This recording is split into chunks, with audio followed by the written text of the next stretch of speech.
Hey, I'd like to welcome you to another episode of the Mission Matters Marketing Podcast, your source for all things marketing. My name is Adam Torres. You can follow me on Instagram at AskAdamTorres. Keep up with my book releases, book tour schedule, signings, all that other good stuff. And as always, if you'd like to apply to become a co-author in one of my upcoming books, just head on over to the website, missionmatters.com, and click on Become an Author to apply. All right, so today I have Dan Salganik on the line. He's founding partner over at Visual Fizz and also a founding partner over at the newly launched Commoot. So, Dan, welcome to the show. Hey, thanks for having me. Really appreciate it.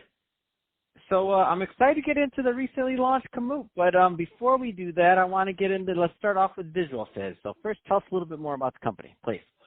Yeah, definitely. So we actually just recently celebrated our 3-year anniversary. Very exciting. Congrats. Thank you.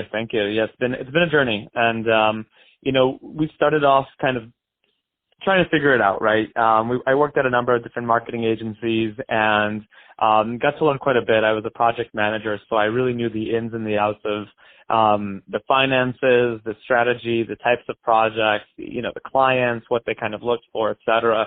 And, I always felt, I've always been an entrepreneur, came from an entrepreneurial family. And when I met my co-founder, it was an interesting story, which basically led to me being out of the continent for 3 months and us trying to figure out how to build a company from scratch.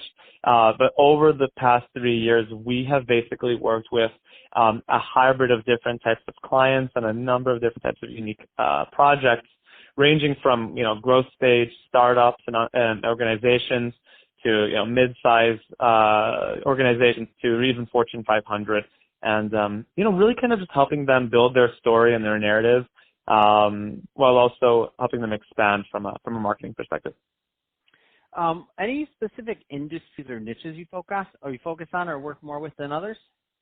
We've been relatively agnostic over our first couple of years, but going forward, we're actually starting to move into approximately 50% of our projects being in the construction, the manufacturing space, as well as some of let's call it the services that align with them. So, for example, design, engineering, architecture, companies of that nature, as well as real estate. That's probably going to be about 50% of our business moving forward. And the other 50%, because we're just really excited about working with different industries and learning about different types of clients and some of the challenges that they face, we keep relatively agnostic. Let's switch it up a bit. Let's get into this recently launched Commoot. Tell me more. Yeah, so Commoot was really, when we started Visual Fizz, one of the underlying thoughts was we want to build a software company, as I think a lot of agencies do. We actually tried to do that first and, decided to switch paths a little bit. When I used to commute into work almost every day, and I absolutely hate driving. And I was in Chicago traffic, and if anyone knows our traffic, it's pretty bad. And I'm sitting there and I'm watching these trucks roll by and there's no advertising on them. And I'm thinking why are people looking at a billboard hundreds and hundreds of feet away when there's a truck literally in front of me and I'm stuck in front of it? I would tell you, any agency that can get 30 seconds, a minute, 2 minute, 3 minute ad impressions has obviously gotten the secret sauce.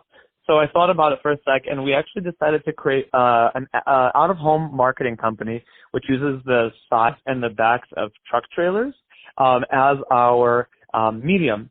And going a little step further, because I do come from the digital world, what is a campaign without analytics? We've utilized AI and machine learning in our process so that we can measure kind of the unmeasurable in the out-of-home space, which is number of impressions, impression times, quality of impressions, types of cars on the road, speed of cars, and a bunch of other kind of attributes which allow us to really understand who's looking at our ads, which never really existed in the past. Wow, that's so interesting. I love it. And what a concept. And when I see your, how have people been receiving this? I'm just curious. Because I've seen, and then just to be clear, so when I think of doing that, I feel like a Walmart or something. They maybe have it because it's their truck, but they own it and it's a Walmart brand, right? So they're doing theirs. But I've never heard or seen another an outside brand. First thing I'm thinking is, Dan, how do we get my podcast all over the size of these trucks in Chicago? I want some more downloads. It's actually, they can be completely nationwide. So, it could be Chicago or the whole U.S. But yeah, there's two sides of it. A company like Walmart that owns their own trucks can definitely be a client of ours in their own capacity, because we can retrofit their trucks to fit with our technology so that they can get all this information. Because at the end of the day, Walmart or any of these other companies pay for advertising and outdoor advertising, but why not utilize their assets that they already own? So that's a piece of it. But what you're asking, and really our target market, are companies that are other CPG, consumer packaged good companies, or technology companies, or SaaS companies, something like a Facebook and LinkedIn and MailChimp, who are already utilizing outdoor ads. My thought was, why not put these technology companies that don't have a physical product that you can hold on a billboard, which is over 1,000 square feet, rolling through the highway, or in most cases sitting in a highway, where people literally have to stare at them. So yeah, it's definitely actually the market is companies that haven't really done that before, and that's kind of the interesting part. And now, so on one of my other shows, not this one, not the marketing one, but on another one, the business one, or even the innovation one, I talked to a lot of logistics guys, and like a lot of these trucks are independently owned, depending. So are you working with independent drivers? Are you working with just big companies? Or I'm just curious on the driver side of things. Sure. Yeah. So while we're still a pretty small company, we have to kind of manage our logistics and make sure we're working with owners that are a bit patient. So we're working with small businesses, so not independents, but the shops that have between 10 and 100 trucks, because we never know when a big order is going to come. We might have an order tomorrow from a major tech company that wants to, talk about the launch of their new product in the fall or whenever it is, and they may take out 50 trucks right there. At the same time, because we're a bit of a startup, we're working with kind of a wide variety of different types of clients and customers, so they may only require 3 trucks. But definitely kind of the middle point is where we're looking right now. And we do pay the trucks, so it's kind of like the Airbnb model. You guys have space, we want the space, we'd love to rent it out, we pay you for it, so that's kind of how we did it. Man, that's awesome. I love it. What a great idea. That's innovation right there. That's awesome, Dan. So what's the plans for 2020? What's next? You got a lot of things cooking. Oh yeah, that's it's fun. Don't get to sleep too much. But yeah, 2020 is looking good. From Visual Fizz, we've doubled year over year, every year or more. And this year our goal is to at least triple. It's aggressive, and my team knows it. But we have a great we have great prospects, we have great clients, we have a great team.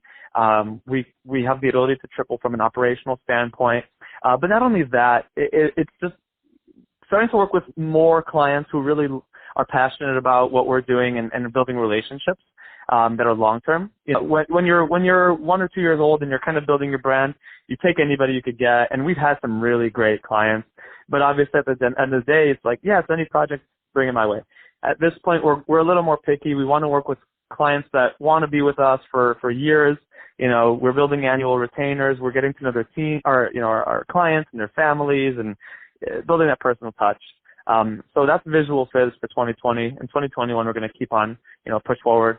And then from Commoot, we just actually launched our first set of trailers, and we're launching them this month and probably a little bit early into next month. And we're going to be learning a lot, because basically, due to the complexity of the business, it took us about a year to get to just the first launch of our first camera on our first truck. There's a lot of back-end stuff we have to build. So I'm incredibly excited about that. But over the next year, we really want to bring Commoot out and let people see the technology that we've been building. So I don't have a number that's quantifiable for there yet, but honestly, the big thing is just getting the word out, pushing 20, 50, 100 trucks out there, and continuing to learn. Man, that's awesome. I love it. This is exciting, Dan. Well, hey, I'm excited to watch Commoot grow, and I'm excited to watch Visual Fizz continue to have its stellar growth. So all great stuff there. Really appreciate you coming on the show today to share more about what you're doing and what you're up to at the new company, or I should say the recently launched company. And to the audience, as always, thank you for tuning in. Hope you got a lot of value out of this. If you did, don't forget to subscribe to the podcast, leave me a review on the Apple iTunes Store, do all those great things we do to support our podcasters. I really do appreciate it. And Dan, thanks again for coming on the show.